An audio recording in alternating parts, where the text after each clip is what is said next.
So now we're going to move on and we're going to talk about variable length subnet masks.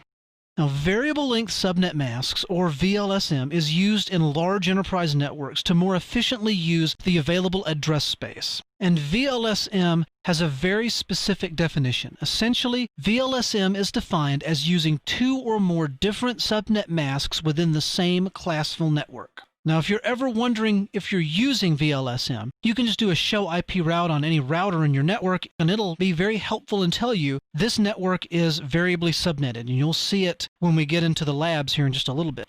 So if, for example, you're using the Class A network 10.0.0/8, and you've broken it down into some Class C networks and some /30 networks for your WAN connections, you're using VLSM because you have two different network masks within the same classful network up here. However, if you have two different networks and use different subnet masks between those networks, you're not using VLSM. Let's say, for example, you're using the 10 dot address space, but you're using all Class C networks for all of your branch locations. You've got 27 branches, and they all have a Class C that are carved out of 10.0.0.0, 10.0.10, 10.0.20, so on and so forth.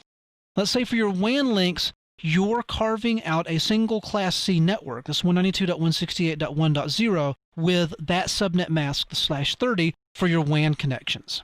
In this case, you are not using VLSM because you are using one subnet mask for this network and one subnet mask for this network. Now again, to go back to our previous example, if you were using both of these subnet masks within this same 10.0 network, then you would be using VLSM. So what's an example of a network that uses variable length subnet masks? Well, like with everything else, I have a diagram. Now you'll notice that all of the IP addresses on this little network diagram here are all in the 10 dot Class A network. However, you'll notice that each of the branches has a /24, or what's normally considered a Class C subnet mask, 10.1.1.10/24, 10.2.1, 10.2.2 over here.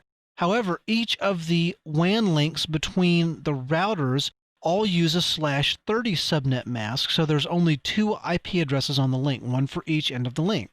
This is variable length subnet masking because you have two different subnet masks within the same large IP network. Now, with anything that's too good to be true, there are some pitfalls of using VLSM. First off is obviously it requires careful planning on the part of the network engineer.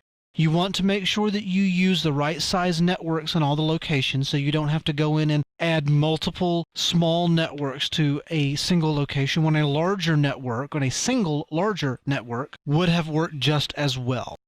If you're using VLSM, adding subnets at a later date can be kind of problematic if you've already used the next network in line for that location someplace else, and that really gets into route summarization, which we'll talk about elsewhere in the course. The biggest pitfall of VLSM, in my opinion, is that it is very easy to create network overlaps if you don't plan properly. These network overlaps cause network instability. And again, this goes back to the careful planning and adding subnets at a later date. They're all kind of tied together, if you will. Now, some of you that might be kind of new to networking might ask, well, what do you mean by network overlaps? Well, let's look at another diagram. I love my diagrams. Just wait till we get into the router labs and you see some of the labs that I've set up inside GNS3. At any rate, we have a small, simple network here, 172.20.2.1/23 over here, and the various other networks over here on the right-hand side. Now let's say that this location C is a new addition, so you've put this network out here, 172.25.1/24, out at that location, and when you do, you get reports from location B that, hey, I can't get to any of the IP addresses over here on section C. So you dig into the problem report and everything kind of looks good to you, so let's just walk through the troubleshooting here for this particular network layout.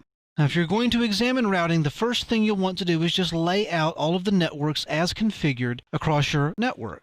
So location A has subnet 172.20.2.0/23. Its first address is 2.1. The last address is 3.254. There's the broadcast address.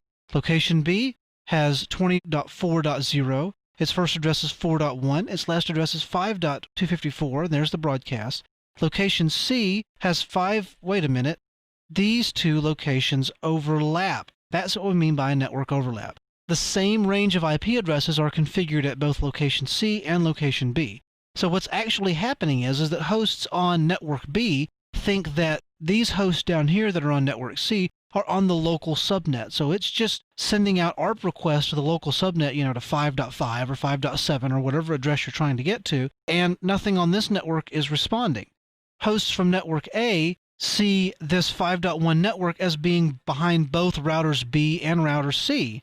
So any traffic from A is just getting load balanced across both of these links if it's going to the 5.1 network. So you as a network engineer have to go into location C and re-IP that entire location, which if it's a new location, it's not really a big deal. If someone's been there for quite a while and has got printers and firewalls and all these other nice things configured up, it can be kind of a pain in the backside.